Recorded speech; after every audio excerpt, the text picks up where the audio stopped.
My daughter asked me to sell my late mother's heirloom to fund her college, but when I refused, did this which shocked me. I 52F never imagined I'd be in this position, torn between my daughter's future and my mother's memory. The heirloom in question, a stunning antique necklace passed down through generations, sat heavily in my palm as I tried to make sense of the situation. It all started when my daughter 18F burst into the kitchen, waving a college acceptance letter. Her dream school, but with a price tag that made my stomach churn. We'd always known it would be a stretch financially, but seeing the numbers in black and white was sobering. "We'll figure it out," I promised, trying to sound more confident than I felt. "There are scholarships, loans." She bit her lip, hesitating before blurting out, "What about Grandma's necklace?" I froze. The necklace had been in our family for over a century, a symbol of our history and resilience. My mother had given it to me on her deathbed just 2 years ago, making me promise to keep it in the family. "Honey, that's not an option," I said gently. "It's priceless to us." "But it could pay for my whole tuition," she argued, her voice rising. "Grandma would want me to have a good education, wouldn't she?" I tried to explain the sentimental value, the family history, but she wasn't hearing it. The conversation devolved into a shouting match, ending with her storming off to her room. Over the next few days, tension hung thick in the air. My daughter alternated between cold silence and passionate pleas. I caught her eyeing the locked drawer where I kept the necklace, and a sick feeling settled in my stomach. Then, one afternoon, I came home early from work to find her and her boyfriend 19M hurriedly closing my bedroom door. "What's going on?" I demanded, my heart racing. "Nothing," she said too quickly. "We were just looking for something." I pushed past them, my worst fears confirmed, when I saw the drawer had been forced open. The necklace was gone. "Where is it?" I asked, my voice barely above a whisper. Her boyfriend looked uncomfortable, but my daughter jutted out her chin defiantly. "I took it to get appraised. You're being unreasonable, and I needed to know how much it's actually worth." I felt like I'd been punched in the gut. "You had no right," I said, struggling to keep my composure. "That necklace isn't just a piece of jewelry. It's a piece of our family history." "It's just a stupid necklace," she shouted. "My future's more important than some old trinket." Her words stung like a slap. I took a deep breath, trying to stay calm. "Where is it now?" She hesitated, glancing at her boyfriend. He shifted uncomfortably before speaking up. We took it to a pawn shop, just to get an estimate.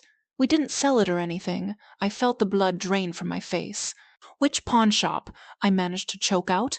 They gave me the address, and I grabbed my keys without another word. The drive to the shop was a blur, my mind racing with worst-case scenarios. What if they had sold it? What if it was already gone, melted down for its gold and gems? To my immense relief, the necklace was still there. The shop owner, a grizzled man with kind eyes, seemed to sense my distress. "Your daughter brought this in," he said gently. "Beautiful piece. I told her I'd need to authenticate it before making an offer." With shaking hands, I reclaimed the necklace, clutching it to my chest. "It's not for sale," I said firmly. "It never was." When I returned home, my daughter and her boyfriend were gone. A hastily scribbled note on the kitchen counter read, "Gone to Sarah's. Don't wait up." I sank into a chair, emotionally exhausted. How had things spiraled so out of control? I understood her desperation to attend her dream school, but the betrayal cut deep. As the days passed, the atmosphere at home became unbearable. My daughter avoided me, spending most of her time out with friends or locked in her room. When we did interact, it was tense and stilted. I reached out to my sister for advice, pouring out the whole sordid story over the phone. She listened patiently, then sighed. "Have you considered that maybe you're both right?" she asked gently. "What do you mean?" "The necklace is important, yes, but so is your daughter's education. Maybe there's a compromise." Her words stuck with me. That night, I sat alone in the living room, the necklace spread out before me. Each gem seemed to hold a memory. My great-grandmother wearing it on her wedding day, my mother fastening it around my neck for prom. But as I looked closer, I noticed something I'd overlooked before. One of the smaller stones, a ruby, was loose in its setting. With trembling fingers, I carefully removed it. It was beautiful, but its absence didn't detract from the overall piece. An idea began to form. The next morning I knocked on my daughter's door. She opened it warily, her eyes red-rimmed from crying. Without a word, I held out the ruby. "What's this?" she asked, confused. "A compromise," I said softly. We can sell this stone. It should cover a good chunk of your first year tuition. The rest we'll figure out together. Scholarships, part-time jobs, loans if we have to, but we'll do it as a family." She stared at the gem, then at me, her eyes welling with tears. "Mom, I'm so sorry," she choked out. "I never should have taken the necklace. I was just so scared about college, and I lashed out." I pulled her into a hug, feeling her sob against my shoulder. "I know, sweetheart. I'm sorry too. I should have listened to your concerns instead of shutting them down." Over the next few weeks, we worked together to create a financial plan for her education. Selling the ruby gave us a solid starting point, and we explored every scholarship and grant opportunity we could find. It wasn't easy, but it brought us closer together. As we packed up her dorm room on move-in day, I fastened the necklace, minus one ruby, around her neck. "This is still yours someday," I told her. "But for now, let it be a reminder of where you come from and the strength of our family." She touched it gently, her eyes shining. "I'll make you proud, Mom. I promise." Watching her walk into her new life, I felt a mixture of sadness and pride.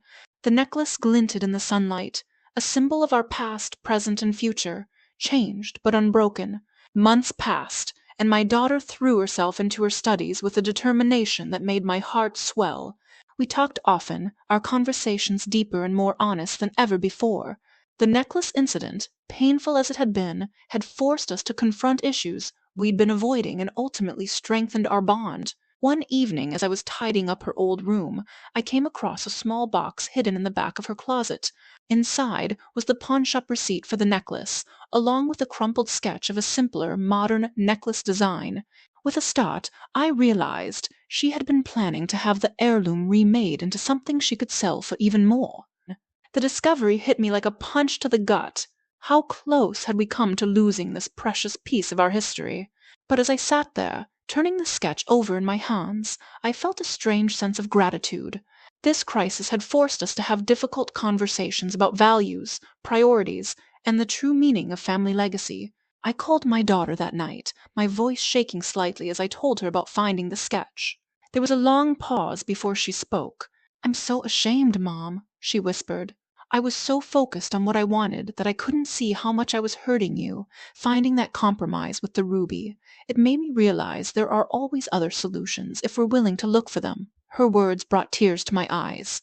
"We both learned some important lessons," I said softly. "And you know what? I'm proud of you for that. It takes courage to admit when you're wrong and to grow from it." As we talked late into the night, I found myself sharing stories about my mother and grandmother, the women who had worn the necklace before us, tales of their struggles, their triumphs, and the strength they had passed down through generations. My daughter listened with rapt attention, asking questions and drawing connections to her own life that surprised and delighted me. By the time we said goodnight, I felt a sense of peace I hadn't experienced since this whole ordeal began. The necklace was more than just a valuable antique. It was a tangible link to our family's resilience and ability to adapt to changing times. In the months that followed, my daughter and I worked on rebuilding trust.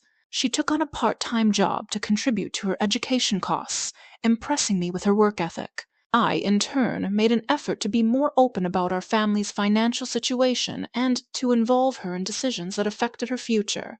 As her first year of college drew to a close, she called me with excitement in her voice. "Mom, I've been talking to the history department about doing a project on family heirlooms and their role in preserving cultural heritage.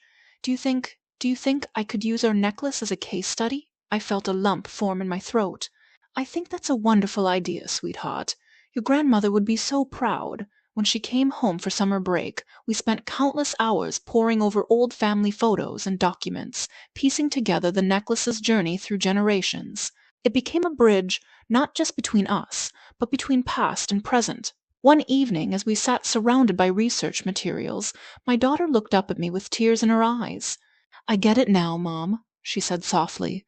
"This necklace, it's not just about the monetary value. It's about the stories, the struggles, the love that's been passed down.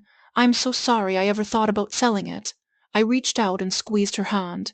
"The important thing is that we found a way through this together. That's what family's all about." As I watch her now, confidently presenting her research to her professors, I can't help but marvel at how far we've come. The necklace glints at her throat, a reminder of the crisis we weathered and the stronger relationship we forged because of it. In the end, the true value of our family heirloom wasn't in its gems or gold, but in its ability to teach us about sacrifice, compromise, and the unbreakable bonds of family. It's a lesson I hope my daughter will pass down to her own children someday, along with the necklace that sparked it all.